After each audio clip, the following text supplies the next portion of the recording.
Good evening and Merry Christmas Eve. Thank you all for joining another video. We have the founder of Support Surviving Fentanyl here, Maurice Meeks, and we're just going to talk to him a little bit about his journey and have him share a bit more about his organization and what their purpose is. So, Maurice, our first question for you today, can you tell us about your nonprofit organization, Support Surviving Fentanyl, and what inspired you to start it? Well, Support Surviving Fentanyl, that's like the number one question I get asked when I'm out doing community work, fundraising, is what inspired me. I'm a product of my environment, of drugs, of just that whole lifestyle and concept. The first woman I ever loved was a drug abuser.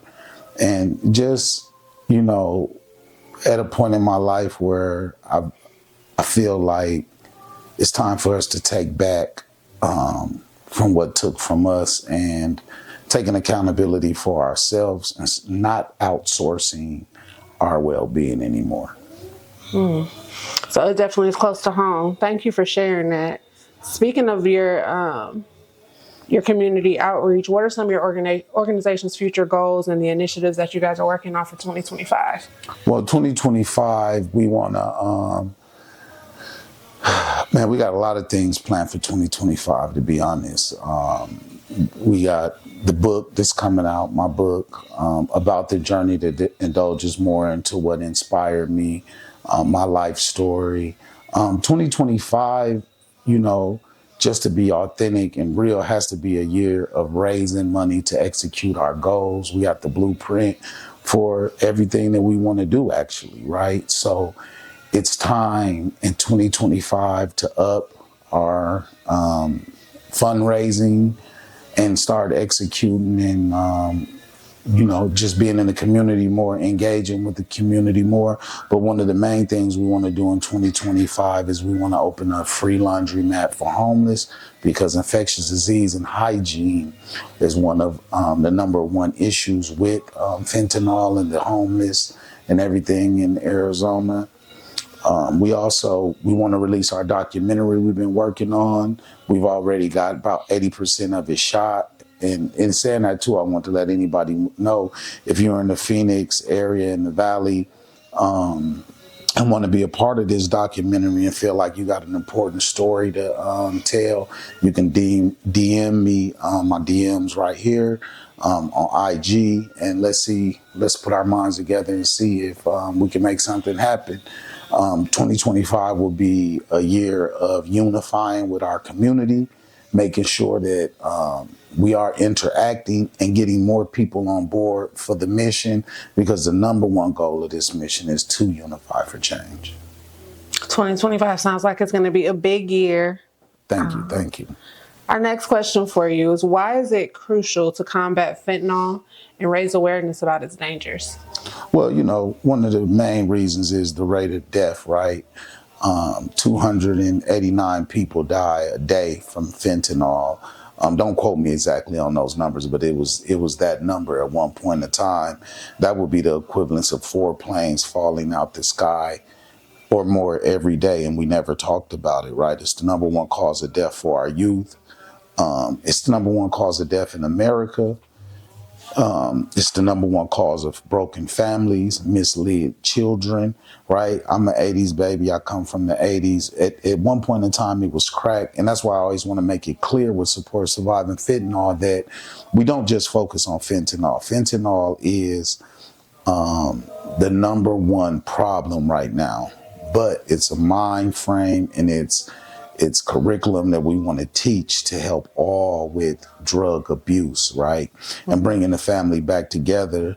And just to hit on what you were talking about a little bit, the first question you asked me, in 2025, we want to be, by the end of 2025, we want to have our blueprint for our rehabilitation center where families can heal together.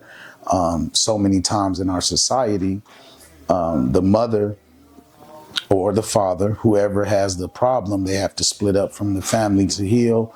We want to establish somewhere for families to heal together and help families stay together. I know I went off on a little tangent right there. Ask me that question one more time. Why is it crucial to combat fentanyl and raise awareness about its dangers? Okay, so we talked about the death rate, right? And that's what the documentary Blue Ozona, Unmasking Fentanyl would be about. We'll talk about the two spectrums of fentanyl death, right? The knowing person, the willing participant, and the one who thought they were doing another drug. So it's important because I mean, you know, people are taking drugs. It's in everything now. One guy I interviewed a couple weeks ago told me that. He said, man, they say it's in everything. So I strongly recommend you, if you want to even smoke marijuana, go to a place where you know it's legally what's the word I'm looking for? Regulated. Yeah. Yeah, you know what I'm saying? So you just want to, and then infectious disease and hygiene, right? I always say in Phoenix, Arizona, in the Valley, we don't have a homeless problem. We have a fentanyl problem, right? So one of the other areas that I'm very passionate about is infectious disease and hygiene, because their health is our health, right? They're in our stores, they're in our Circle K's, they're in our Quick Trips, they're in our Walmarts, they're in our Targets, they're touching things, they're walking around with MRSA, staph, cellulitis, hepatitis, you know, so many faucets that this is affecting each other, and, you know, just bringing a family back together. You know, I remember one point in time in America, you know, you wanted to have a family and you wanted to, you know, have the picket fence or whatever, and just to, you know, get America's family back rolling, especially the minorities families, you know, and, you know, it's just a big problem. Yeah, I can agree with that. Raising that awareness that it's more than just a personal problem with that user, that family, that community is impacted. Thank you for sharing that. Yeah, and it's like, you know, mothers are losing 12-year-olds, 13-year-olds, 14-year-olds, you know. It was a point in time, you know, we all make mistakes, right? You know, but now a kid make a mistake, he think he's getting a Vicodin or Perk 30, and it's being so popularized that, you know, they pull up at a gas station, they ask a guy, hey, man, you know where I can get some Perk 30s at? Let me get a Perk. And the fentanyl addict, they recompress those pills to look like Perk 30s. So the fentanyl addict takes that money, goes and buys triple the amount and gives the kids one or two of them, and then one of them end up dead. I've interacted with so many mothers that lost their son, so many fathers who lost their daughters, and vice versa.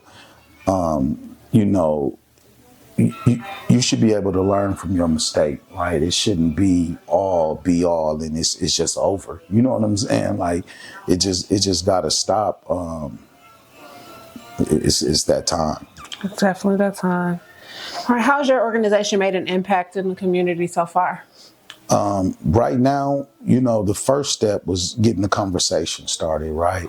I think we have a following of about 10,000 people on social media combined. I know that's not a lot, but, you know, we did it all ourselves. It's been real interactions. It's been all hand to hand. And it's ask me that question one more time.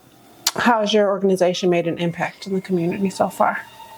So as I was stating, you know, getting the conversation started. I think 2024 was just letting the people know we were here, letting them know what our mission was, what our goals were, and that we were serious about this. And then putting the statistic right in the statistics right in the public's face and saying, hey, these are the numbers and this is what's being affected.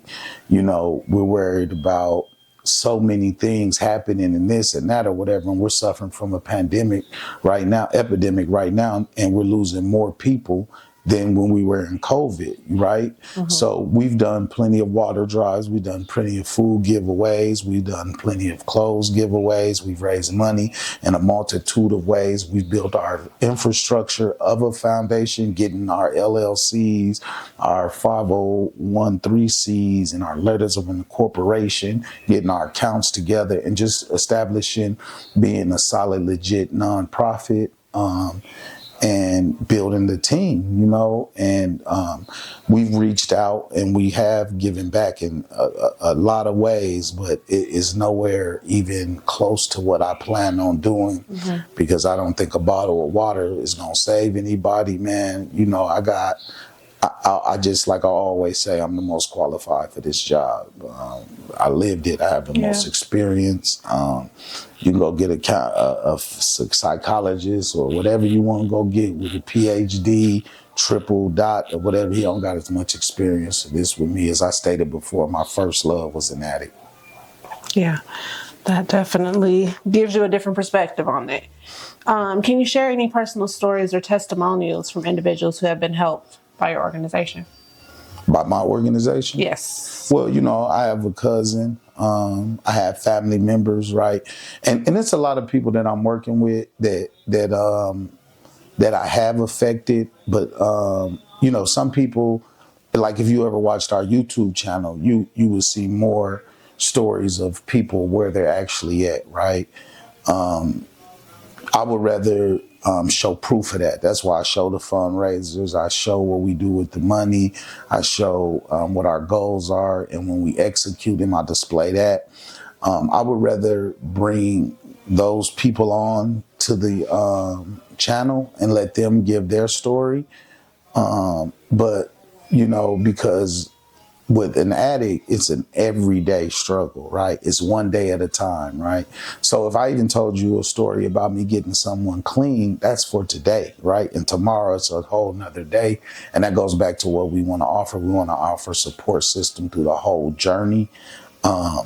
As far as like giving clothes, helping out with getting people licenses and, you know, giving them a ride back and forth to facilities, water, clothing, all that. We done all those things, but I won't count our organization actually making a difference or making an impact until I see families sticking together and making it through this epidemic, and I see the statistics and the numbers go down. So right now, I don't feel like we did anything. We're just getting started. Definitely just getting started. Y'all have made a lot of progress and definitely made some impacts. So y'all tune into the channel, see some more of those testimonials.